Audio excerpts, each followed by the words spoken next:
आदमी चेतना से बाहर जाकर और चेतना के अलावा कोई भी लक्ष्य प्राप्त नहीं कर सकता, क्योंकि लक्ष्य होता ही नहीं है।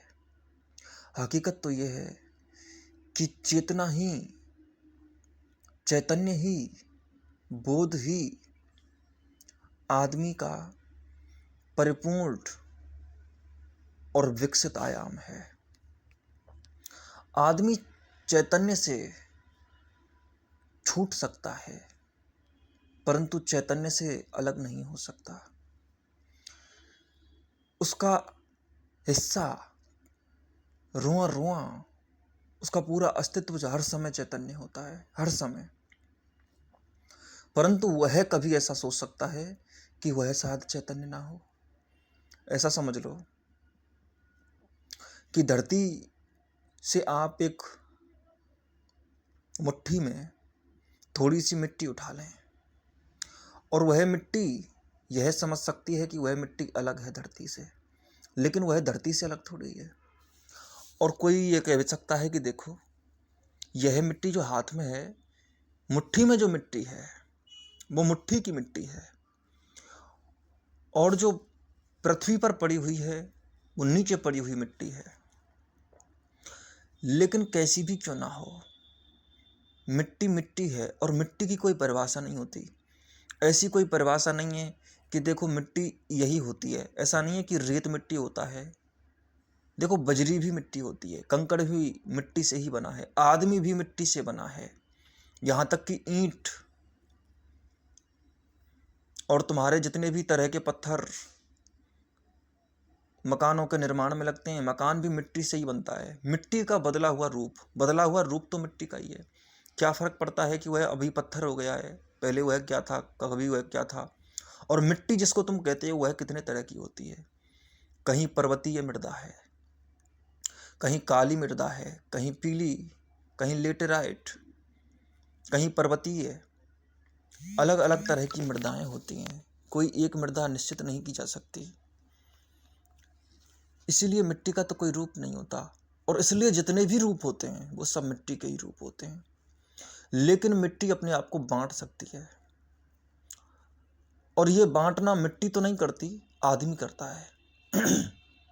आदमी बांट कर देखता है, उसके पास बांटने का तरीका है, मस्तिष्क से बांटता है, उसके पास सीमाएं देने का तरीका है, वह सीमित करने की क्षमता विकसित कर लेता है, और वह क्षमता उसको अक्षम्य बना देती है जीवन की वास्तविकता से जुड़ने में। वास्तव में अगर मनुष्य सीमित होता है तो वह अपनी सीमाएं नहीं बनाता, बल्कि वह एक तरह से अक्षम्यताएं ही पैदा करता है। वह अक्षम हो जाता है, अयोग्य हो जाता है, बंध जाता है, उसकी शक्तियां छोटी हो जाती हैं, उसके विचार सीमाओं में बंधकर सिकुड़ जाते हैं, तड़प उठते हैं। जीवन में कुछ भी ऐसा नहीं है जिसे आदमी सीमाओं में रहकर पा सके, और असीम कुछ पाने की कोशिश नहीं करता। असीम तो है ही, असीम तो लक्ष्यों का लक्ष्य है ही। मिट्टी क्या पाएगी मिट्टी के अलावा? आग क्या क्या पाएगी आग के अलावा? और आग आग के अलावा कुछ ले भी नहीं सकती। आग को तुम क्या दोगे? तुम उसको लकड़ी दोगे तो वो लकड़ी थोड़ी लेगी। ना उसको लकड़ी से मतलब है, ना उसको राख से मतलब है, वह तो जलाएगी। आग फिर भी जलाने में आग ही रहेगी, चाहे धुआं निकले, चाहे कुछ भी हो। आग नहीं बदली जा सकती, और आग को आग के अलावा कुछ दिया भी नहीं जा सकता। इसीलिए कहा जाता है कि जो जैसा है, जो अपने स्वभाव में है, वही धार्मिक है। आग जब तक आग है, धार्मिक है। आग जिस समय में अपनी संपूर्ण पवित्रता हासिल कर लेती है, उसी समय आग होती है। आग संपूर्ण ही होती है। मनुष्य में जो ऊर्जाएं काम कर रही हैं वो धार्मिक हैं, वो अपना अपना काम कर रही हैं। याद रखना, वो अपने जैसी हैं। जैसे पानी अपने जैसा है, आग अपने जैसी है। आग आग है। तुम कहो कि आग जल रही है लकड़ी के साथ, तो याद रखना आग सिर्फ आग है, उसको ना धुएं से लेना देना, ना लकड़ी से कोई मतलब, ना उसको इस बात से कोई मतलब कि वह आदमी को जला रही है या पेड़ को जला रही है या गैस को जला रही है, सीएनजी को जला रही है, पेट्रोल को जला रही है, डीजल को जला रही है। उसे इन बातों से कोई भी लेना देना नहीं होता। वो तो सिर्फ इतना जानती है कि वो आग है। वो ये भी नहीं जानती कि वो जलाती है। जलाना तो आदमी जानता है। आग तो ये भी नहीं जानती कि जलना क्या होता है। आग को आग के अलावा आग तो कुछ नहीं कहती, और आग भी अपने आप को वो नहीं कहती। वो धर्म है, वो चेतना है, वो चैतन्य है, उसका कोई नाम नहीं हो सकता। जब कोई अपने स्वभाव में होता है तो वो धर्म होता है। धर्म का मतलब होता है एक होना। चेतना का अर्थ होता है अद्वैत होना, एक भी नहीं होना। धर्म पानी, अगर पानी ही हो जाए तो धार्मिक हो जाता है। पानी में कुछ और मिल जाए तो अधार्मिक हो जाता है, मैला हो जाता है। पानी में कुछ भी तुम डाल दो, भले ही उसको साफ करने के लिए कुछ डाल दो, तो भी पानी कम से कम पानी के अलावा कुछ और हो गया। इसलिए पानी पानी नहीं रहा, उसका धर्म बदल गया। पानी सिर्फ पानी। जल का एक ही धर्म होता है, जलत्व। आग का एक ही धर्म होता है, अग्नित्व। इसके अलावा कोई धर्म नहीं होता। तो महावीर बिल्कुल सही बात कहते थे कि कोई वस्तु अपने स्वभाव में स्थिर हो जाए, परिपूर्ण रूप से अपने स्वभाव को निर्मलता के साथ हासिल कर ले, वही धर्म है। असली में वही धर्म है, वही सच्चाई है, वही हकीकत है। लेकिन आदमी लक्ष्य बनाता है, वो अपनी निर्मलता को नष्ट करता है। और दूसरी बात यह है कि आदमी को कोई लक्ष्य प्राप्त नहीं हो सकता। लक्ष्य जीवन में होते ही नहीं है। जीवन दुर्घटनाओं से भरा हुआ है। आदमी के अंदर इतने अधिक केंद्र काम कर रहे हैं। जैसे पृथ्वी पर कितने काम हो रहे हैं, आग भी अपना काम कर रही है, पानी भी अपना काम कर रहा है, पेड़ भी अपना काम कर रहे हैं, पक्षी भी अपना काम कर रहे हैं, जानवर अपना काम कर रहे हैं, शेर अपना काम कर रहा है, हिरण अपना काम कर रहा है, कोई शिकार कर रहा है, कोई शिकार हो रहा है। इतने सारे काम हो रहे हैं। लेकिन ये जितने भी स्तरों पर काम चल रहे हैं, ये सारे के सारे काम धार्मिक रूप से अपने अपने स्वतंत्र मामलों में तो बिल्कुल ठीक हैं। लेकिन पृथ्वी को तुम गौर से देखो तो पृथ्वी ना आग हो सकती है, ना पानी हो सकती है, ना शेर हो सकती है, ना हिरण हो सकती है। पृथ्वी पर जो कुछ है वह पृथ्वी है। पृथ्वी आदमी से अधिक चैतन्य है, क्योंकि आदमी पृथ्वी का ही भाग है। पृथ्वी के जितने भी भाग हैं उनसे अधिक चैतन्य है। पृथ्वी पृथ्वी उनसे अधिक चैतन्य होगी ही। और उसकी जो समायोजनशीलता है, अगर पृथ्वी को सिर्फ अपने आप को आग बोलना शुरू कर दे पृथ्वी, तो वो पृथ्वी नहीं रहेगी, कुछ और हो जाएगी। ठीक वैसे ही मनुष्य के अंदर बहुत सी क्रियाकलाप हो रहे हैं, बहुत से केंद्र काम कर रहे हैं। वह केंद्र अगर अकेले अकेले रहें तो ठीक है, लेकिन अगर अलग अलग हो गए तो मनुष्य पूरी तरह से विद्रूप हो जाएगा, पूरी तरह से विकृत हो जाएगा। और एक केंद्र दूसरे केंद्र का काम करने लग जाए तो भी जीवन में उथल पुथल आ जाएगी। लेकिन जीवन में उथल पुथल नहीं आती, क्योंकि प्रकृति और अस्तित्व तो अपना काम बेहतर तरीके से कर रहे होते हैं। आदमी भी कुछ ऐसा नहीं कर सकता जो गलत हो, परंतु हाँ, उसकी धारणाएं गलत हो सकती हैं। धारणाएं अपने अपने तरह की होती हैं और वो एक दूसरे पर आरोपित हो सकती हैं। ऐसा भ्रम हो सकता है, लेकिन वास्तविकता के स्तर पर कोई आरोपण भी असंभव है। वास्तविकता में तो कोई आरोपण भी नहीं होता, लेकिन ये समायोजन, ये केमिकल रिएक्शन तो चलती है। कभी कभी आदमी जहर भी खा लेता है, जो कि शरीर के लिए ठीक नहीं है, और उसकी मृत्यु भी हो जाती है। तो समायोजन प्रकृति का संतुलन तो नहीं डिगा। अगर तुम जहर खाओगे तो तुम्हारी मृत्यु हो जाएगी, ये प्रकृति का संतुलन है, हो ही जाएगी। तुम एक बात गौर से समझ लो कि प्रकृति में स्वाभाविक क्रियाएं हो रही हैं, और उन्हीं स्वाभाविक क्रियाओं के अधीन मनुष्य है। मनुष्य अपना कुछ नया नहीं करता है, बल्कि वह वैसा ही होता है जैसी प्रकृति है। अगर वह चैतन्य हो जाए तो प्रकृति को विभिन्न प्रकार के आयामों से और विभिन्न प्रकार की नवीनताओं से सजा जरूर सकता है, अपने भी जीवन को सजा सकता है, अपने भी ढंग ढर्रों को सजा सकता है, इतना कर सकता है कि एक नए संसार का निर्माण कर सके, एक नई दुनिया का निर्माण कर सके, एक नई समझ और एक नए जीवन का निर्माण कर सके। नव जीवन अपने आप में एक विश्व होता है। यहाँ पर कण कण एक ग्रह है, एक सूर्य है। आदमी भी एक ग्रह है जिसके भीतर अनंत तरह की कोशिकाएं मौजूद हैं, अनंत तरह के सूक्ष्म जीव मौजूद हैं। तुम्हारे भीतर भी एक पूरा का पूरा ब्रह्मांड छिपा हुआ है और वह अपने स्तर से काम कर रहा है।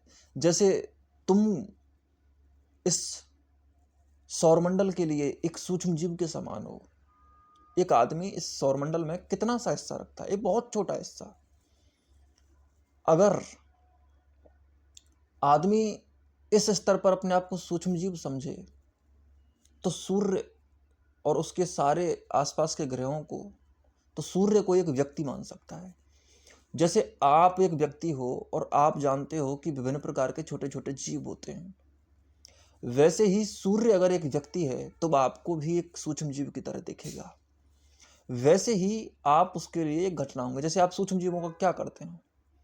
सूक्ष्म जीवों का आपके लिए क्या उपयोग है? सूक्ष्म जीव तुम्हारी अंतड़ियों में है, बड़ी आंत में कोलोन है, कोलोन अपना काम कर रहा है और आप उसका उपयोग कर रहे हैं। आप भोजन करते हैं, भोजन में छोटे छोटे जीव होते हैं। हर वस्तु में, हर तत्व में जीवन छिपा हुआ है। उस जीवन को आप अपने लिए उपयोग करते हैं। आप खाना खाते हैं, आप पानी पीते हैं, आप धरती के पोषक तत्वों का उपयोग करते हैं। ये सब कुछ क्या होता है? ये जीवन की ही एक प्रक्रिया है जो आपको जीवन ही खिलाती है, जीवन ही पिलाती है, जीवन ही आपको दिखाता है, जीवन ही दिखता है, जीवन ही दिखता है। ये जीवन के ही आयाम है। और उस स्तर पर आप कोई लक्ष्य नहीं रख सकते।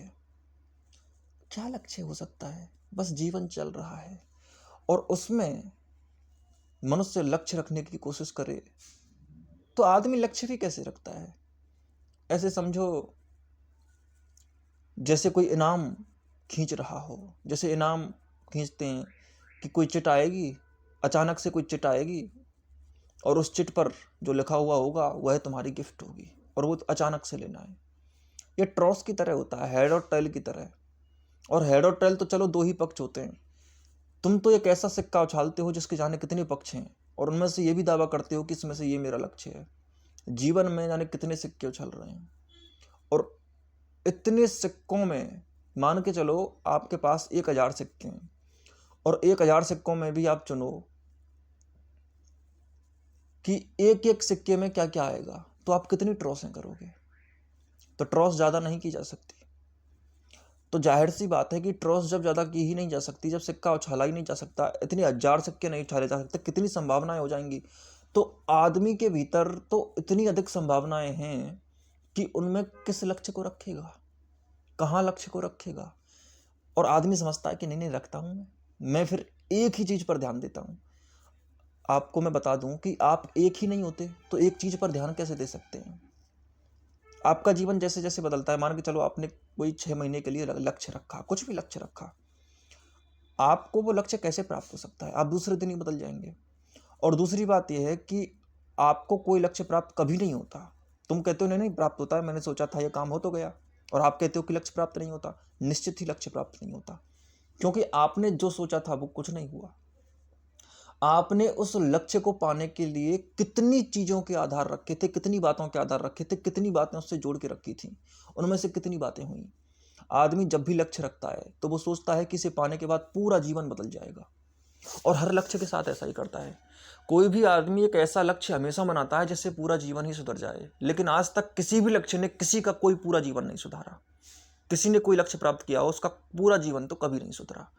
उसका कारण ये होता है कि लक्ष्य प्राप्त ही नहीं होता। लक्ष्य कोई भी ऐसा बनाएगा ही क्यों जिसमें पूरा जीवन ही समाहित ना हो जाए। एक बात आप गौर से समझने की कोशिश करो, जब आप लक्ष्य बनाते हैं ना, तो ऐसा लक्ष्य बनाते हैं कि आपको सब कुछ मिल जाए। सब कुछ उससे कम मिलने के लिए आप कभी तैयार नहीं होते। आप ऐसा कभी नहीं करते कि मुझे अभी इतना सा ही मिले। आप इतना सा कभी नहीं चाहते, आप सब कुछ चाहते हैं हर समय। और जीवन भी सब कुछ चाहता है हर समय। याद रखना, आपका ये स्वभाव है कि आप सब कुछ ही चाह सकते हैं, और आप जो कामना करते हैं वो ऐसी कामना करते हैं कि एक साथ सब कुछ ले लूं। वो अच्छी भी बात है, वो श्रेष्ठता की भी बात है, होना भी चाहिए। आप छोटा क्यों लें, आप बड़ा ही लें, आप पूरा लेने की कोशिश करें। जो भी आपका लक्ष्य है उसमें ऐसा लक्ष्य बनाएं कि आपको सब कुछ एक साथ ही प्राप्त हो जाए। और सब ऐसे ही लक्ष्य बनाते हैं, प्रत्यक्ष या अप्रत्यक्ष रूप से, तुम कैसे भी सोच लो, सब ऐसे ही लक्ष्य बनाते हैं। लेकिन हकीकत ये होती है कि आप 10 मिनट बाद ही बदल जाएंगे, क्योंकि जीवन बदल रहा है। तो आप उस लक्ष्य को नहीं रख सकते, वो बात ही बासी हो गई। जो बात आपने 10 मिनट पहले की थी वो बात अब नहीं रही, क्योंकि अचानक एक ऊर्जा आपके ऊपर काम करती है। आपके शरीर में कुछ बदलाव हुए, आपके मन में कुछ बदलाव हुए। उन बदलावों के साथ आपका जीवन नया हो गया, आपके विचार नए हो गए, आपकी सोच नई हो गई, आपकी चाहत नई होगी, आपके लक्ष्य नए होंगे, आपके ढंग नए होंगे। हर समय नया ही नया, नया ही नया, नया ही नया होता है। तो लक्ष्य कभी भी नहीं रखा जा सकता, और भविष्य नहीं होते। भविष्य होता ही नहीं है तो लक्ष्य कैसे हो सकता है? और हमेशा लक्ष्य भविष्य में होता है। जब भविष्य ही नहीं होता तो लक्ष्य कैसे हो सकता है? अब जैसे आदमी भविष्य बना लेता है, वैसे ही ब्रह्म भी बना लेता है। भविष्य कभी हुआ नहीं, आज तक तो कभी नहीं हुआ। आज ही हुआ है, कल तो कभी हुआ ही नहीं। कब हुआ था कल? जब तक कल आता है आज ही हो जाता है। सच तो यह है कि आज भी कभी नहीं हुआ, यह क्षण ही हुआ। आज भी कभी नहीं हुआ। ये तो छोड़ो कि भूत और भविष्य नहीं होते, वर्तमान भी नहीं होता। क्या होता है वर्तमान? इतनी देर में तुम वर्तमान कहते हो, उतनी देर में तुम अपने क्षण को छोड़ देते हो। ये भी मत कहा करो कि मैं वर्तमान में जी रहा हूं। आई am in present, I am not absent now, I am here, I am on my focus. ऐसा मत बोला करो। तुम्हारे सामने जो है उसको इतनी देर में ही तुम पुराना कर देते हो या वासा कर देते हो। वो फिर किसी न किसी मात्रा में पास्ट या फ्यूचर हो जाता है। आपने अगर इतना भी कहा कि I am in present, then you lose and disappear the moment beauty, it's gone. अब तुम देखो गौर से, जीवन में बचा क्या? तुमने इतना ही कहा, छोटा सा शब्द, कि मैं वर्तमान में जी रहा हूं। तो आप वर्तमान बोलने से वर्तमान में नहीं रहे, और तुम कह रहे हो मैं जी रहा हूं, जीना ही गया। फिर या तो ये मत कहो कि मैं वर्तमान में हूं। जो जीता है ना, उसको ये भी नहीं पता होता कि वर्तमान है, उसके लिए समय ही मिट जाता है, समाधि आती है उसको, और समाधि ही जी सकती है। क्योंकि समाधि का मतलब होता है समायोजन। समायोजन का मतलब होता है जीवन में जुड़ गए, जीवन के साथ एक हो गए। फिर ये भी मत कहो कि जीवन के साथ एक हो गए, ये भी मत कहो कि समाधि लग गई, क्योंकि इतना भी कहने पर समाधि टूट जाती है। और समाधि ही लग सकती है, और वो लगती है, लगाई नहीं जा सकती, उसको बनाया नहीं जा सकता। वो कृत्रिम नहीं है, वो किसी कंपनी में नहीं बनती, वो कोई प्रोडक्ट नहीं है जिसको कोई ब्रांड तैयार करती है। नहीं, वो आती है वर्षा की तरह, मौसम के बदलाव की तरह, आंधी की तरह, तूफान की तरह, फूलों के खिलने की तरह। माली सींचे 100 घड़ा, ऋतु आए फल होए। अपने आप ही ऋतु आती है। और ऋतुओं का क्या भरोसा? सर्दियों में बावट बरसने लगती है, गर्मियों में कभी कभी बारिश हो जाती है, ठंड हो जाती है। मौसम का कोई भरोसा नहीं होता, इसलिए उसको मौसम कहते हैं। ये तो बात है कि वो सम रहेगा, उचित ही करेगा, संतुलन ही ढूंढेगा, परंतु कैसे ढूंढेगा इसका कोई भरोसा नहीं। जीवन निश्चित ही उचित ही करेगा, जो भी करेगा ठीक करेगा, अशुभ तो कुछ नहीं करेगा, जो होगा शुभ ही होगा। परंतु ये नहीं पता कि कैसे होगा, ये पक्की बात है। वैसे ही लक्ष्य नहीं रखे जा सकते। ये कोई कसीनो का गेम नहीं है कि आप कसीनो खेलने गए और वहां पर आपने एक बॉल चुन ली कि इस नंबर में ये बॉल आएगी, आपने कोई नंबर चुन लिया। ये कोई रैली नहीं है कि जो घूमेगा और आपकी उसी चुनी हुई नंबर सीट पर वो दाखिल हो जाएगा, ऐसा नहीं हो सकता। और याद रखना, जो कसीनो में जीतते हैं वो समझते हैं कि उन्होंने लक्ष्य प्राप्त कर लिया। हमारा जीवन कसीनो के गेम की तरह है, और आदमी कसीनो की तरह ही जीवन को देखता है। वो सोचता है, वो रैले की तरह ही देखता है। वो सोचता है कि वह कुछ बोलेगा और वह आ ही जाएगा। नहीं, अगर आ भी जाता है तो भी संयोग से आता है। It's just coincident, it's just accident. अगर वो आ भी जाता है तो भी संयोग से आता है, अगर वो नहीं आता है तो भी संयोग से नहीं आता। इसमें तुमने कुछ नहीं किया। It's all just happening, it is just motion. ये सिर्फ एक गति है जो वो रेले घूमा, रोल किया, और उसके बाद में वो किसी जगह पर रुक गया। अब इसमें थोड़ी सी ग्रेविटी काम कर रही है पृथ्वी की, क्योंकि वो रुकेगा तो ग्रेविटी की वजह से ही। अगर ग्रेविटी नहीं होगी तो एक बार रेले घुमा दिया, उसके बाद में वो रुकने वाला नहीं है। तो ग्रेविटी रोकेगी तो थोड़ी बहुत उस पर ग्रेविटी काम करेगी, और थोड़ी बहुत उस पर तुम्हारा बल काम करेगा। बल यानी तुम्हारे हाथों की ताकत, वो भी एक बल ही है, और वो भी प्राकृतिक बल है। उसमें तुमने कुछ नहीं किया। लेकिन वो कब रुकेगा कोई तय नहीं कर सकता, और वो किस नंबर पर रुकेगा वो चारों तरफ घूमता रहता है, और वो किस जगह पर रुकेगा किसी को कुछ नहीं पता। जैसे सिक्का उछलता है तो वो खूब सिक्का ऊपर हवा में घूमता है, और घूमने के बाद वह कैसे नीचे आएगा? It's just coincident. आदमी को इस ट्रॉस करने की प्रक्रिया से सीख लेनी चाहिए। यह ट्रॉस करने की प्रक्रिया ये बताती है कि आप कुछ तय नहीं कर सकते, कोई लक्ष्य नहीं हो सकता। आप अचानक बोलते हैं, और बोली लगाने के अलावा आदमी कुछ काम नहीं करता। रेले से कुछ सीखना चाहिए। मैथमेटिक्स में एक टॉपिक है प्रोबेबिलिटी, प्रायिकता, जिसमें संभावनाओं की बात होती है। आदमी सिर्फ संभावनाएं तय कर सकता है, होगा क्या कोई तय नहीं कर सकता। किसी घटना की क्या प्रायिकता होती है? ताश की गड्डी है, ताश की गड्डी में से अचानक कोई पत्ता निकाला जाता है। अब तुम कह सकते हो कि वो कौन सा पत्ता होगा, इसीलिए प्रायिकता निकाली जाती है। फिर उसकी प्रायिकता आएगी 1/52, क्योंकि 52 पत्ते हैं, उनमें से एक पत्ता निकलेगा। उसकी प्रोबेबिलिटी इतनी आने वाली है, एक पत्ता आएगा, इतना पक्का कह सकते हैं। पक्का क्या कह सकते हैं कि एक पत्ता आएगा। कौन सा आएगा नहीं पता। और आदमी इस एक पत्ते को ही ये समझ बैठता है कि मैं तय ही कर दूंगा कि ये ही आएगा। आदमी कभी तय नहीं कर सकता, क्योंकि फेंटी हुई पत्तियों की गड्डी में से आप कैसे तय करोगे कि इसमें से कौन सा आने वाला है? आप नहीं तय कर सकते, कभी तय नहीं कर सकते। तो एक ही लक्ष्य को धारण करके कोई पागल ही जी सकता है। ईंट का इक्का ही आएगा ये तय करके अगर तुम जियो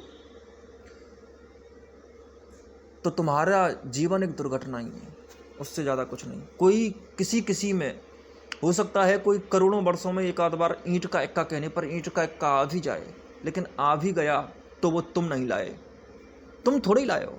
तुमने क्या किया है? आया है। इसमें प्रकृति काम करती है, जीवन काम करता है, जीवन के ढंग काम करते हैं, तुम काम नहीं करते। इसलिए जीवन को जीवन के ढंगों पर छोड़ दो। आप लक्ष्य रखकर जीवन का अपमान करते हैं, आप अपना अपमान करते हैं, आप अपने को सीमा देते हैं, आप जीवन को बहुत छोटा कर देते हैं। आप जीवन के समस्त स्तरों पर जीवन को जीने से चूक जाते हैं, पीछे छोड़ देते हैं।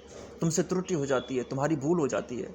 वो इसलिए हो जाती है क्योंकि तुमने अपने आप को पूरी तरह से एक छोटी सी बात में शामिल कर लिया कि ईंट का इक्का ही आएगा। अब ईंट का इक्का कैसे आ सकता है? Are you mad? This is just possibility, there is no fixation in it. So why are you saying that it is my definiteness?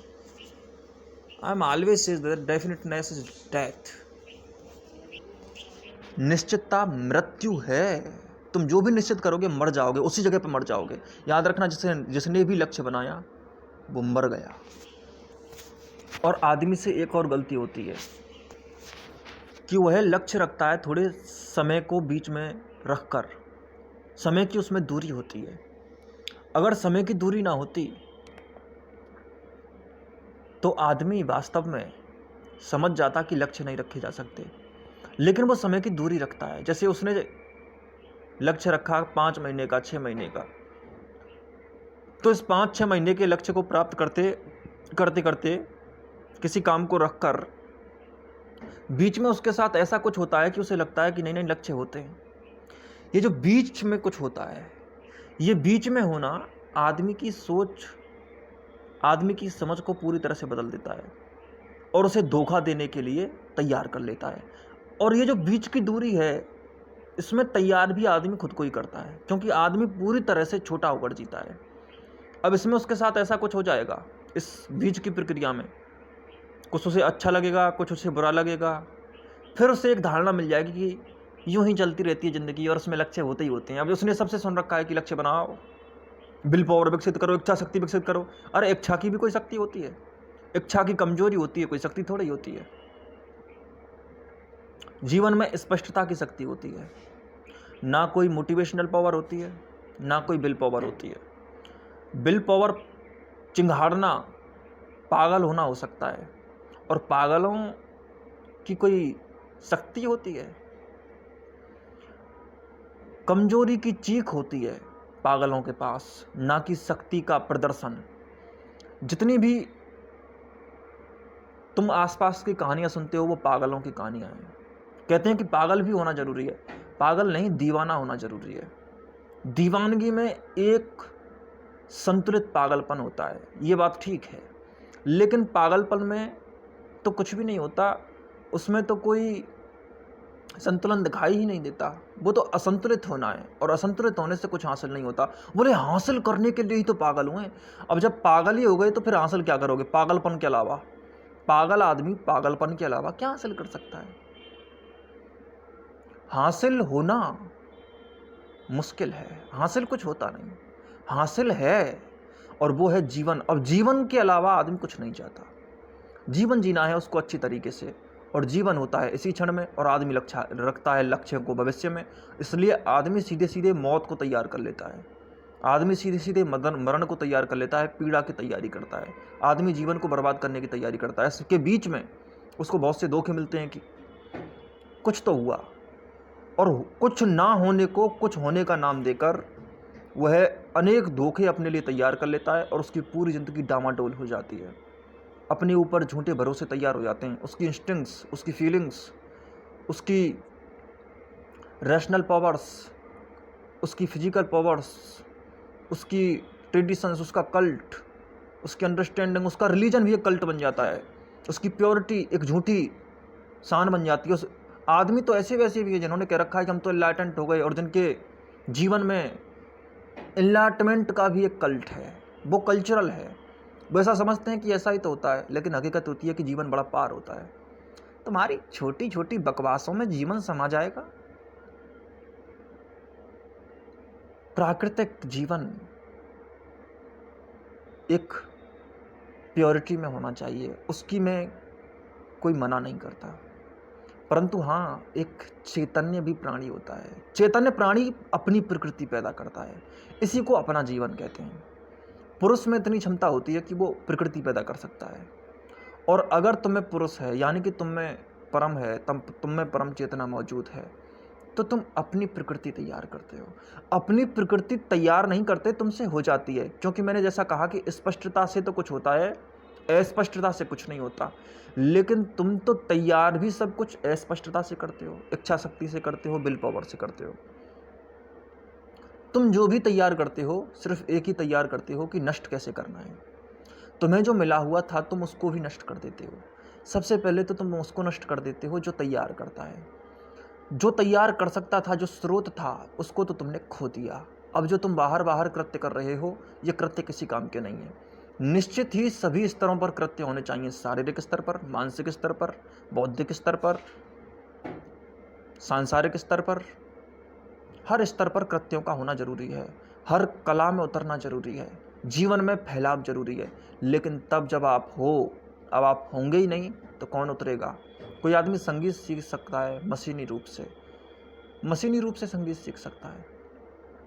मशीनें भी गाना गाती हैं। अब आप फोन में गाने सुनते हो, वो उसको मशीन ही गा रही है अब तो, लेकिन वो कभी किसी ने गाया था। लेकिन मशीन नकल करना जानती है। अब याद रखना, नकल से भी गाने गा सकते हैं, और आदमी भी नकल से गाने गाते हैं, तो वो नकली हो सकते हैं, उनके अंदर कोई संगीत पैदा नहीं हुआ। लेकिन तुम्हें लगेगा कि नहीं नहीं, इनमें संगीत है, उनमें संगीत नहीं है। दुनिया की पवित्र से पवित्र, ऊंची से ऊंची हर ऊर्जा, हर शक्ति को आदमी छोटा कर सकता है, नकली बना सकता है, झूठा कर सकता है, सिकुड़ा सकता है। म्यूजिक को भी आदमी मशीन की तरह लाकर इमिटेटिव हो सकता है। फिल्में तो पर्दे पर ही देखी जाती हैं, मशीन ही दिखाती है, परंतु मशीन फिल्म नहीं बनाती, उसको प्रकृति बनाती है। आदमी भी फिल्म नहीं बनाते।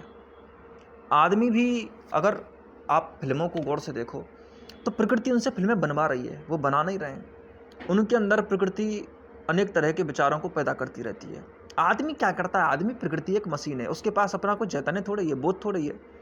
अगर बोध हो जाएगा तो प्रकृति उसको नहीं बनाएगी, वो प्रकृति को बनाएगा। इतनी बड़ी क्षमता चाहिए। लेकिन याद रखना, ये जितने भी रेलगाड़ियाँ बनाई गई हैं, जितनी भी हवाई जहाज़ें बनाई गई हैं, ये प्रकृति ने खुद बनाई हैं।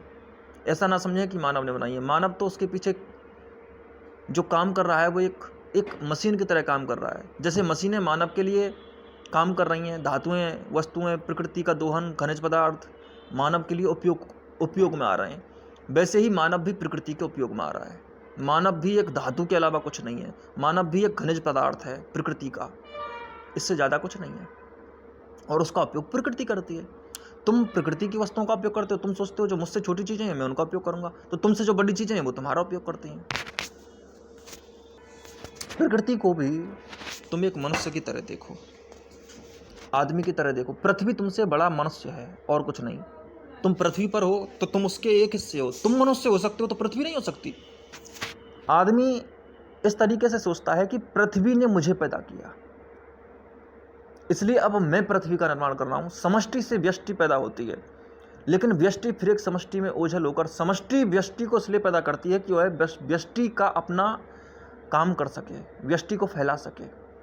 व्यष्टि जब फैलती है तो समष्टि को फिर से बनाना शुरू कर देती है, उसको नए आयाम मिलते हैं। जैसे एक पेड़ है, पेड़ से एक बीज पैदा होता है, बीज नया होता है, वो पहले पेड़ जैसा नहीं होता, वो नया होता है, वह नए पेड़ को पैदा करता है। अब जो नए पेड़ को बीज पैदा करता है वह पुराने पेड़ जैसा नहीं था जिससे वो पैदा हुआ था। बीज जिस पहले पेड़ से पैदा हुआ था, वह बीज जब नया वृक्ष बनाएगा तो वह नया वृक्ष उस वृक्ष से अलग होगा जिस वृक्ष से बीज आया था। तभी तो नूतनता चलती है। अब एक व्यष्टि पैदा की, यानी कि समष्टि मान लो पेड़ को, उसमें एक बीज आया, अब व्यष्टि मतलब विशेष हो गया। व्यष्टि माने व्यक्ति, माने व्यक्त, माने सामने, माने निश्चित, माने विशिष्ट। तो उस बीज में एक व्यष्टि आई, अब ये नई समष्टि को ही आगे बढ़ाएगी, तो समष्टि का ही एक प्रोडक्ट हुआ। बीज ने क्या किया है? बीज पैदा हो गया। ऐसे ही इंसान ने क्या किया है? इंसान पैदा हो गया, इंसान ने कुछ बना दिया। इंसान की बुद्धि किसने बनाई? उसके न्यूरॉन्स कहाँ से आए? प्रकृति नहीं दिए, जाहिर सी बात है। आदमी इंटेलिजेंसिया पैदा नहीं कर सकता। अगर पैदा कर सकता तो दुनिया के सारे आदमियों को भी इंटेलिजेंट बनाया जा सकता था, लेकिन सारे आदमी इंटेलिजेंट नहीं बनाए जा सकते, क्योंकि सारे आदमी इंटेलिजेंट नहीं बनाया सकता, क्योंकि आदमी इंटेलिजेंट नहीं बनाता, प्रकृति बनाती है। प्रकृति अपना काम करने के लिए लोगों को अपने ढंग से पैदा करती है। अब कितनी भी कोशिश कर लो, किसी को आइंस्टाइन नहीं बनाया जा सकता। अगर बनाया जा सकता है तो प्रत्येक व्यक्ति को बनाया जा सकता था। आदमी फिर सब लोगों को आइंस्टाइन की दवाई दे देते और सब आइंस्टाइन बन जाते। लेकिन कोई दवाई ऐसी नहीं है जो आइंस्टाइन बना सके। प्रकृति खुद बनाती है, और प्रकृति खुद बनाती है तो आइंस्टाइन ने खुद को क्या बनाया? प्रकृति नहीं बनाया। और आइंस्टाइन ने जो बनाया वो भी प्रकृति बना रही है, वो आगे बढ़ती हुई चली जा रही है। इसीलिए आप गौर से देखोगे तो आप प्रकृति के हिस्से हैं। मैं भाग्यवाद की बात नहीं कर रहा हूँ। भाग्यवाद को वह पुरुष जो बोधपूर्ण है ललकार सकता है, उससे पहले कोई नहीं ललकार सकता।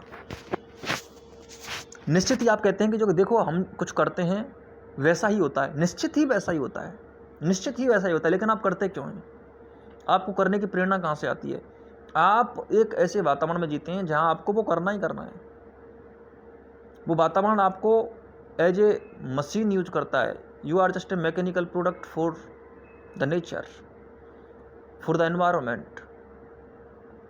आप करते तो वही हैं जो वातावरण से आया है, समाज से आया है। तुम्हारी भूमि समाज है, तुम वहाँ से बने हो, और वही कहीं ना कहीं तुम आगे आगे भी चला गया तो समाज ही आगे गया।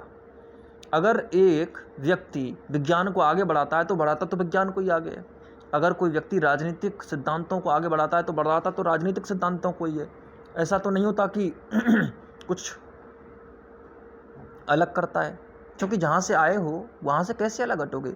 जड़ों से ही पेड़ बनते हैं। अब जड़ों से अलग नहीं हो सकते। जड़ें जिसकी होंगी वैसा ही पेड़ बनेगा, उससे अलग तो नहीं बनते। तो प्रकृति तुम्हारी जड़ें बनाती है, तो तुम जड़ों से बाहर क्या जाओगे? थोड़ा सा उस वृक्ष को आगे बढ़ा दोगे, थोड़ी सी वृक्ष जब बड़ा होगा, बीज जब वृक्ष बनता है, जड़ें होती हैं, फिर तना ऊपर उठता है, फिर डालियाँ आती हैं, पत्तियाँ आती हैं, पत्तियों को हवा लगती है, धूप लगती है। इन्हीं धूप, झंझावात, आंधियों से एक नया बीज पैदा होता है, जो आंधियों को भी अपने आप में रखता है। तो नया बीज क्या करता है? बस वातावरण, एक नए वातावरण के बीजों को अपने में रख कर छोड़ जाता है। वैसे ही प्रत्येक व्यक्ति समाज के लिए कुछ नया भी करके जाता है। वह कुछ नूतनताएं, नवीनताएं छोड़कर तुम्हें चला जाता है, और वो प्राकृतिक रूप से ही छोड़ के गया है, उसने कुछ नया नहीं किया।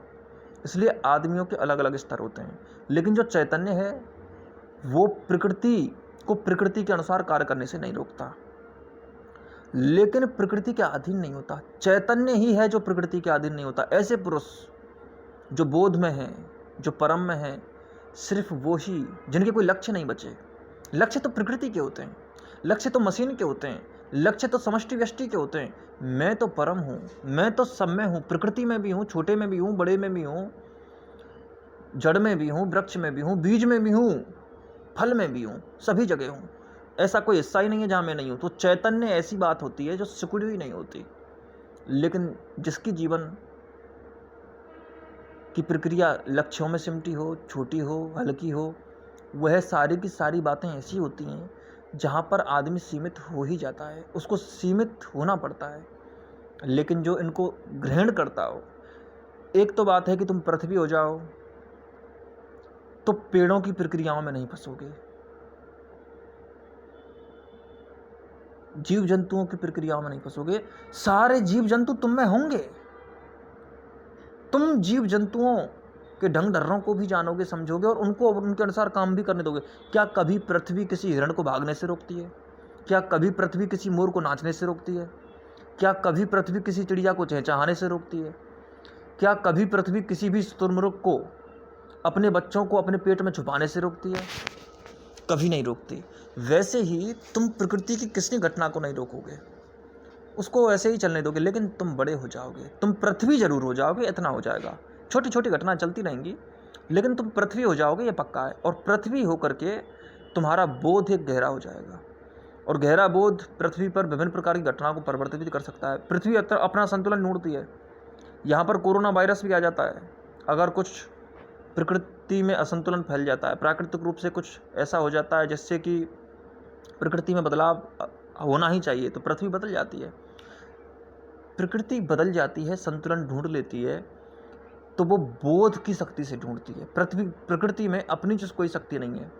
समस्त नाच प्रकृति नाचती है उसी बोध से, जो एक ही है। एक से ही अनेक नाच रहा है, एक ना होता तो अनेक ना होता, उसको हम अद्वैत कहते हैं। वैसे भी दो या एक नहीं होते, मैं तो अनेक और एक भी नहीं कहता, उसको अद्वैत ही कहते हैं। है तो सब एक ही, लेकिन तुम अद्वैत के स्तर पर जियो तो तुम अद्वैत हो जाओगे, और तुम अद्वैत के स्तर पर ना जियो तो तुम अद्वैत नहीं होगे। इतना अंतर है, कोई खास बात नहीं है।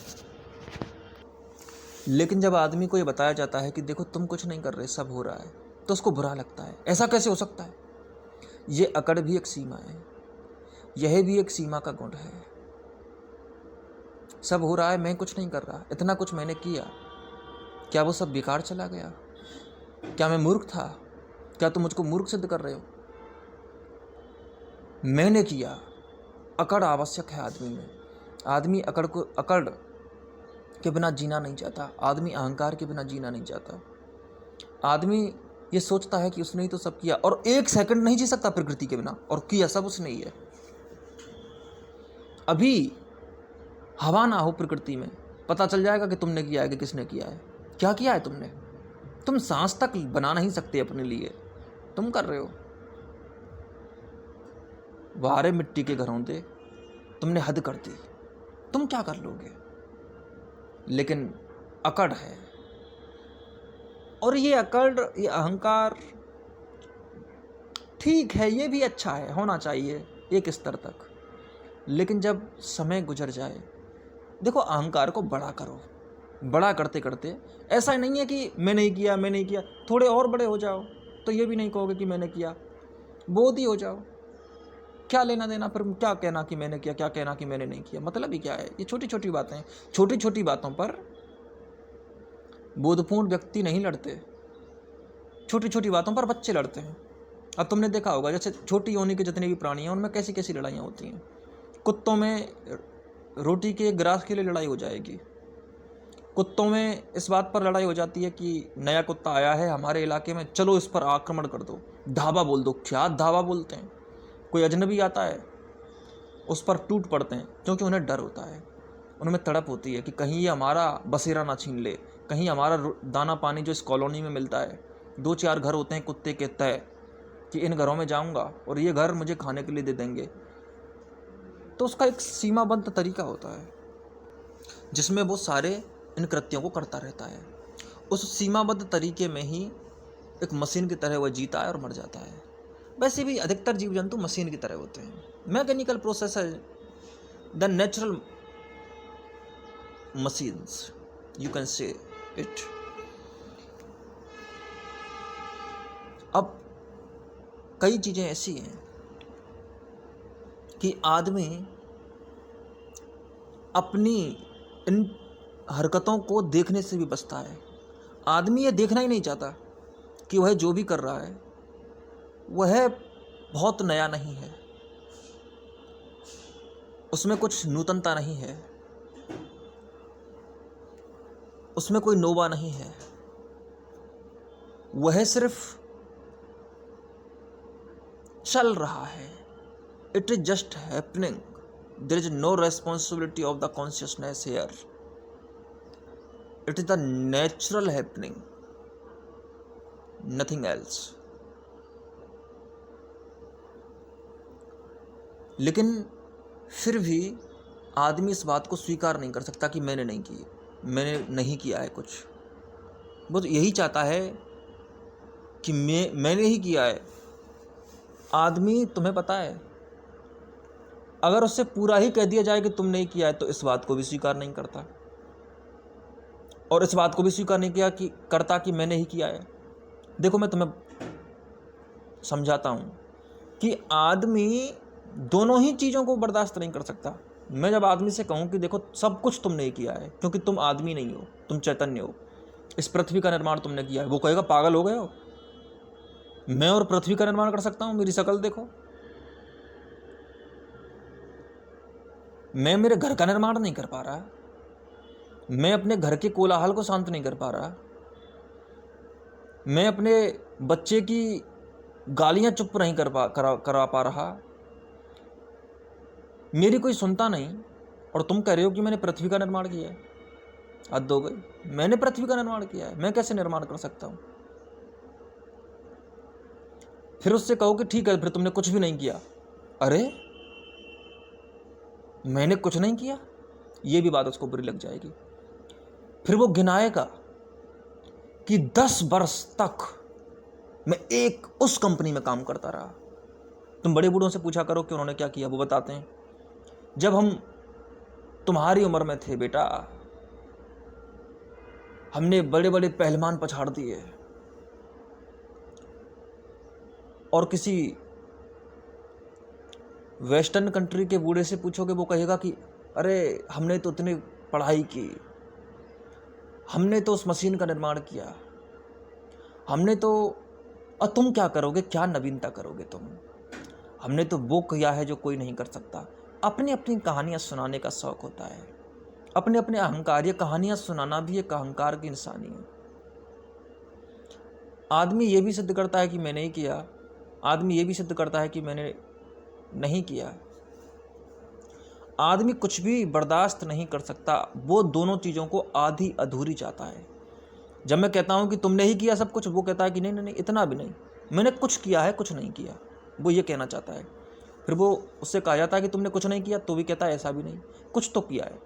कुछ शब्द जब तक तुम्हारे जीवन से नहीं जाएगा तब तक हाफनेस रहेगी, आधे रहोगे, अधूरे रहोगे, और अधूरापन सीमा है।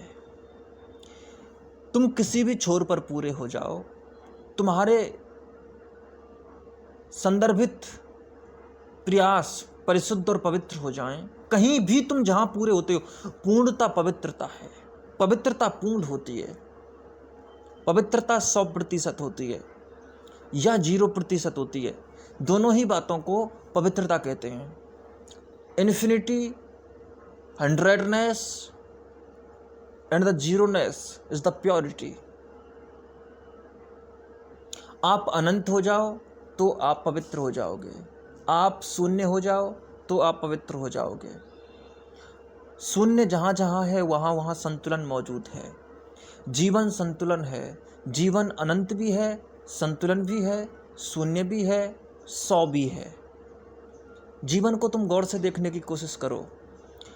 दुनिया के सारे गणित जीरो से पैदा होते हैं, दुनिया के सारे गणितों में जीरो होती है। जीरो का मतलब है संतुलन, संतुलन आता ही शून्य से है। शून्य ना होता तो कभी भी संतुलन ना होता प्रकृति में। प्रोटॉन और न्यूट्रॉन नहीं, बल्कि प्रोटॉन और इलेक्ट्रॉन नहीं, बल्कि न्यूट्रॉन करता है संतुलन। इन दोनों के संतुलन को ही न्यूट्रॉन कहा जाता है, और संतुलन सबसे बड़ी शक्ति है। दुनिया की सारी गणितों के संतुलन को शून्य कहा जाता है, और शून्य से ही कैलकुलेशंस पैदा होती हैं। दुनिया के सारे भाग, सारे गुणा, तुम्हें पता है ना, तुम बराबर के दोनों पक्षों को, समीकरण तब बनता है जब बीच में बराबर लगा दिया जाए, और बराबर लगाने का मतलब होता है इससे शून्य के अनुसार तय किया गया है। दुनिया की सारी गणित पैदा ही वहीं से होती है, दुनिया की सारी जियोमेट्री पैदा ही वहीं से होती है, दुनिया की सारी ट्रिगोनोमेट्री, दुनिया के सारे एरियाज एंड वॉल्यूम्स पैदा ही वहीं से होते हैं। कुछ नए नहीं है, शून्य से सब निकला है। और दुनिया की सारी संख्याओं में शून्य होती है।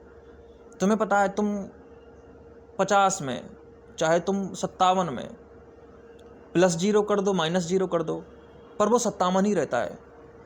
शून्य किसी को फर्क नहीं पड़ने देती, शून्य सबको शून्य रखती है। शून्य का गुणा किया जाए तो सब शून्य हो जाता है। उसका कारण यह है कि सब इन्फिनिट में आकर मिल जाता है। पूरी प्रकृति अनंत में समा सकती है, समाई ही हुई है, समा नहीं सकती है, समाई ही हुई है। यह पूरा अस्तित्व इन्फिनिट में समा चुका है, और यह पूरा गणित चल रहा है, शून्य से गणित चल रहा है। शून्य में सारा गणित समाया हुआ है, या इन्फिनिटी में सारा गणित समाया हुआ है। ये दोनों एक ही होते हैं, शून्य भी और इन्फिनिटी भी एक ही होते हैं। वैसे ही ये सारा का सारा अस्तित्व, ये सारी की सारी प्रकृति पुरुष में समाई हुई है। ये सारी की सारी आंतरिक चीज़ें जिनका अंत हो सकता है, वे सब अनंत में समाई हुई हैं। सारा बदलाव अबदलाव में समाया हुआ है, सारा परिवर्तन अपरिवर्तन में समाया हुआ है। निर्बदलाव के अंदर ही बदलाव ओझल होता है, सारी नदियाँ सागर में ओझल होती हैं, तो शून्य में सब कुछ ओझल हो जाता है। तो इस बात को गौर से समझने की कोशिश करो। मैं ये कह रहा हूँ कि या तो शून्य हो जाओ या अनंत हो जाओ, या तो मान लो तुमने ही सब कुछ किया है तो तुम ब्रह्मांड के समान हो जाओगे। तुम कहोगे हम ब्रह्मास्मि, ब्रह्म ने सब बनाया है तो मैंने ही बनाया है, मैं ब्रह्म से अलग नहीं हो सकता। अगर ब्रह्म ने मुझको बनाया है तो मैं भी तो ब्रह्म ही हूँ, और सब कुछ फिर भी तभी तो मुझसे इंटरकनेक्टेड है। The whole universe have the deep interconnectedness, very deep interconnectedness, ये सब कुछ जुड़ा हुआ है। पर आदमी जब तक अधूरा रहेगा तब तक ना वह 0 हो सकता है, तब तक ना वह इन्फिनिट हो सकता है। या तो कोई आदमी गलत होता है या आदमी सही होता है, in the ways of the existence. या तो वो 100% सही होगा, और अगर नहीं होगा, अगर वो झूठा है तो 100% झूठा है, और अगर सच्चा है तो 100% सच्चा है। जीवन या तो 0% होता है किसी में, या फिर 100% होता है। लेकिन जो बीच में होते हैं वो आनुपातिक जो होते हैं, कि कुछ अनुपात में होता है, अनुपात में कुछ नहीं हो सकता, क्योंकि अनुपात भी बने हैं उसी से, परंतु उन अनुपातों में सीमा हो गई, उन अनुपातों में सीमा हो गई। एक एक है, एक क्या कर लेगा, एक अनंत नहीं है, एक जीरो भी नहीं है। जीरो के अंदर समा सकता है सब कुछ और अनंत के अंदर समा सकता है सब कुछ, पर एक के अंदर कुछ भी नहीं समा सकता, एक के अंदर कुछ भी नहीं समा सकता। 100नेस का मतलब होता है टोटल, 100%। परसेंटेज निकाला ही जाता है, परसेंट में 100 को पूर्ण माना जाता है। 100 के बेस पर चलता है, आधार पर चलता है। The foundation is the 100 in percentage. It means the total of percentage in the mathematics of the percentage is 100. 100 creates the percentage. The total creates the percentage. Then the percentage calculation can be exist. तो एक कुछ नहीं समा सकता, दो भी कुछ नहीं समा सकता, करोड़ भी कुछ नहीं समा सकता। जो संख्याएं निश्चित हैं वो कुछ नहीं समा सकती। निश्चित तो निश्चित हैं, तो निश्चित ही समा सकती हैं, अनंत कैसे समा सकती हैं? और जो भी निश्चित है वो मरा हुआ है, एक एक है, हद हो गई। शून्य कुछ भी हो सकता है, अनंत कुछ भी हो सकता है, परंतु एक एक ही हो सकता है, यानी कि जीवन से जुड़ गया, जीवन पूरी तरह से बंध गया, जीवन पूरी तरह से समाप्त होने को है। याद रखना, जोड़ पैदा कर सकती है जीरो, घटाव पैदा कर सकती है जीरो। जीरो की वजह से ही सही तरह से घटाव होता है, जीरो की वजह से ही सही तरह से जोड़ होता है। जीरो नहीं होती तो जोड़ ना होता, घटाव ना होता। इसलिए या तो परिपूर्ण जीवन की बात करो, अधूरे जीवन की बात मत करो, बीच में मत अटके रहो, त्रिशंकु मत बनो। या तो आसमान या फिर जमीन, या तो राम या फिर कृष्ण। राम पूरी तरह से जमीन में जीते हैं, पूरी तरह से कहते हैं कि मैं मानव हूँ। कृष्ण कहते हैं मैं आकाश हूँ, मैं परम हूँ, मैं पूर्ण हूँ, मैं ही हूँ ब्रह्म। या तो आकाश या फिर धरती। और याद रखना, जो राम हो जाता है वो कृष्ण हो ही जाता है, जो जीरो हो जाता है वो अनंत हो ही जाता है। अनंत ही जीरो बना सकती है और जीरो ही अनंत बना सकता है। इसीलिए इस बात का ध्यान रखें कि बीच में नहीं रहना है। बीच में मशीनें रहती हैं, बीच में अधूरापन रहता है। अधूरेपन का मतलब होता है जिसको कोई और चला रहा है, जिसको खुद मैं नहीं चला रहा हूं, वही अधूरापन है। आदमी अपनी आदतों को बनाते बनाते ऐसे धोखे विकसित कर सकता है कि उसे लगता है कि वह सब कुछ करने में सक्षम है, और यह माने बिना कि वह सब कुछ है। वह अपने आप को बस कुछ मानता है, कुछ मानता है, और कहता है कि कर वह सब कुछ सकता है। अरे जो कुछ हो वो सब कुछ कैसे कर सकता है? जो सब कुछ हो वही सब कुछ कर सकता है, जो कुछ हो वह कुछ भी नहीं कर सकता। कहते हैं कि कुछ तो कुछ ही कर सकता है, कुछ ही कर सकता है, इसका मतलब है कुछ तो होता ही नहीं है। जो कुछ ही करता है वह कुछ ही नहीं करता, क्योंकि जो होता है वह तो 100% होता है। अगर होता है तो सब कुछ होता है, और नहीं होता है तो कुछ भी नहीं होता है। या तो होता है या नहीं होता है, ये बीच में कुछ मत कहा करो, या तो 0% या 100%, और बीच वाले कुछ नहीं करते, कुछ नहीं होते। लेकिन याद रखना, सब कुछ को तय करके संख्याओं को भी शक्ति मिल सकती है, लेकिन संख्याओं को शक्ति मिलती है या तो सब कुछ से या कुछ नहीं से, कुछ से कभी नहीं मिलती। तो कुछ नहीं, सब कुछ। और कुछ की शक्ति जो तुम कुछ देखते हो, वो शक्ति भी सब कुछ से या कुछ नहीं से ही आती है। इसलिए आप बीच बीच में जो जी रहे हो उसमें बड़े झूठ हैं। उन झूठों को जरा गौर से देख लेना तो तुम्हें पता चल जाएगा कि तुम्हारा जीवन किस प्रणाली के तहत व्यवस्थित है, किस तरीके से आगे बढ़ रहा है।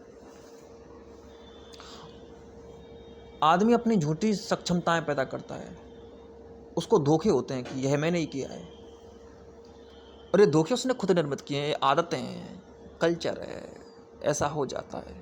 कभी प्रश्न नहीं उठाया अपने आप पर, ऐसा इसलिए होता है।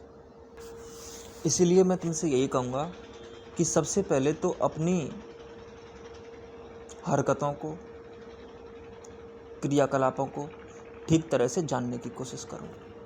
जब तुम अपने क्रियाकलापों को ठीक तरह से जान जाओगे तो उसके बाद में तुम्हारे जीवन में एक स्पष्टता का प्रादुर्भाव होगा, और इसी स्पष्टता के उद्भव की अंजलि में तुम अपने हाथों को आसमानों की तरफ भी कर सकोगे। सबसे पहले तो जैसा तुम्हारा अभी जीवन है उसकी प्रक्रियाओं को सही तरीके से समझ लो कि जैसा हो रहा है वैसा हो रहा है। अब एक बात बताओ, जो हो रहा है उसको उस रूप में होने दो, लेकिन समझ लो अब जैसा हो रहा है अभी, अगर उससे पीड़ित हो, बदलना चाहते हो, तो अभी सिर्फ इतना करो, बदलो नहीं, पहले ये देख लो कि कैसे पीड़ा हो रही है, कारण खोजो। बुद्ध ने कहा कि दुख है पहला आर्य सत्य, और दूसरा कहा कि दुख का कारण है। अगर दुख है तो सबसे पहले कारण खोजो, और फिर कहते हैं कि निवारण है।